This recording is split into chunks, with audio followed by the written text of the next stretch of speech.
This weekend I took part in the Diablo 4 early access beta, and I'm gonna get into my thoughts and impressions of it. I'm the Don. This is Games Point Blank, and I'm gonna talk about the game Point Blank. To start off, our history with Diablo, we got into part 3 when it released later on Xbox One, when the Reaper of Souls edition. So we're kind of late comers to the series, but we did thoroughly enjoy it when we played it and had a great time every time, and we're really looking forward to part 4. So it was great to take part in this early access period. The first thing I'm going to talk about is how the server issues on Friday night. As was reported online, there was a lot of server issues the first night of this beta period. When I got on, I was in a queue for a little over an hour, like I'd say an hour and 15 minutes. It was expected that there was going to be long queues for this game, especially since if you've seen back from when we started this channel, we talked about the Overwatch release date and how that game was broken for like the first 2 weeks. Nobody could get on. There were massive queues. You couldn't merge your accounts. You couldn't get access to your characters if you had purchased the first game.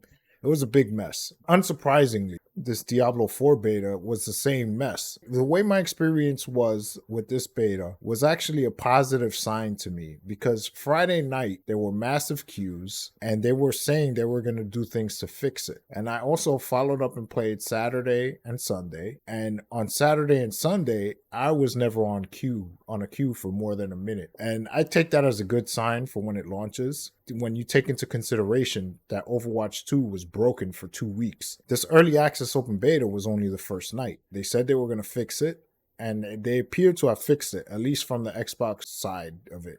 I didn't have any issues besides the first day. So then moving on, actually playing the game. And I noticed visual upgrades compared to part 3 immediately.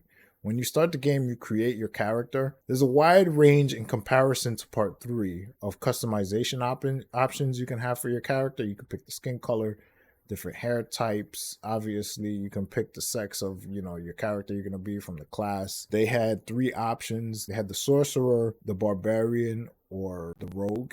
I picked the sorcerer. I wanted to go with the necromancer, but it was closed off for the beta. The amount of details, the characters looked a little bit more photorealistic. They look a little bit more natural, like actual people, which was it was a great surprise to me. I didn't think it was going to look as good as it did. And then you had different options to pick the hair. You could pick tattoos. Considering the fact that this is an isometric game, that you see a lot of these details when you get into the game playing it. From the character select screen, you can see all these things, and you can see the level of detail that they put into the characters. It was very impressive. So then the game starts. This crazy cinematic. These guys that they're going through there. You see how Lilith, who is the antagonist that you see in the cover, this demon woman. You see how she spawned or summoned or whatever. I don't want to get too much into it for spoiler reasons, but it's an incredible cinematic, great CGI graphics, great animation. It really set the tone for the game. And then you get into it when you actually start playing it. You start off in like the mountains and in like a forest, and you can see the level of detail in the world. It's really amazing to see the leap in the graphical fidelity compared to part 3, which a lot of people complained about. It was too bright. It didn't have the atmosphere that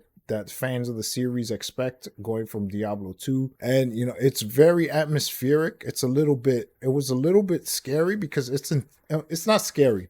It's really more intense, where like you're going around, you don't really have any abilities yet when the game starts.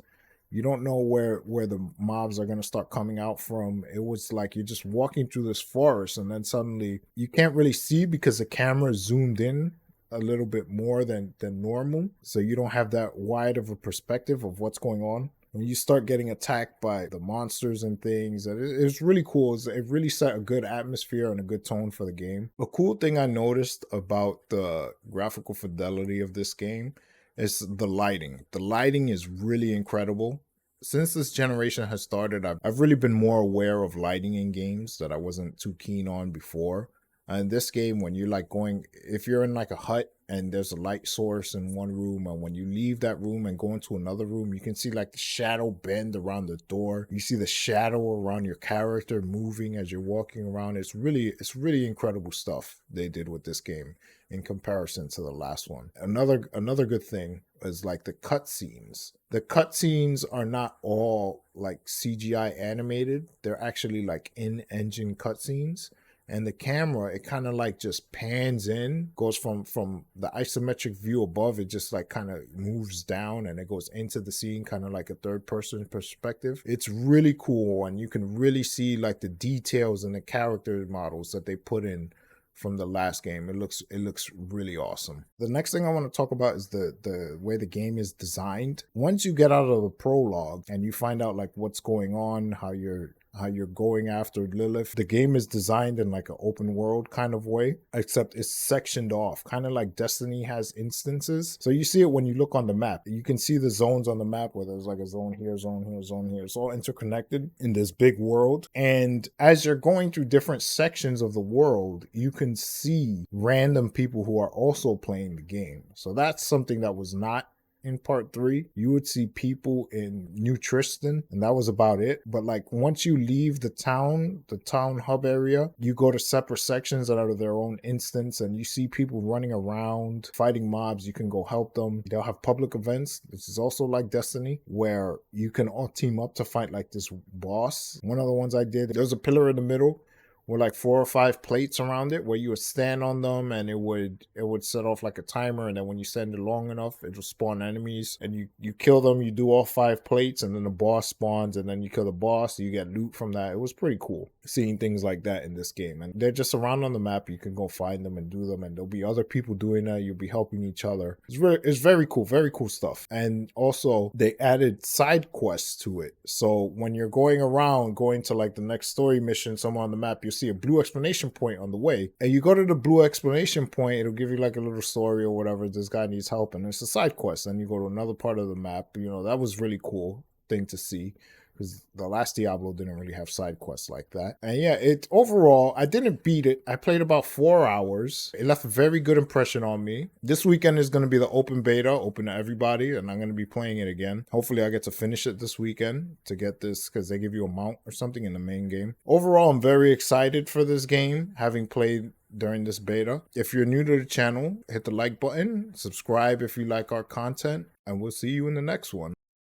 If you liked our content, mash that like button, and if you're new to the channel and want to see more content, hit the subscribe button. Thanks for watching.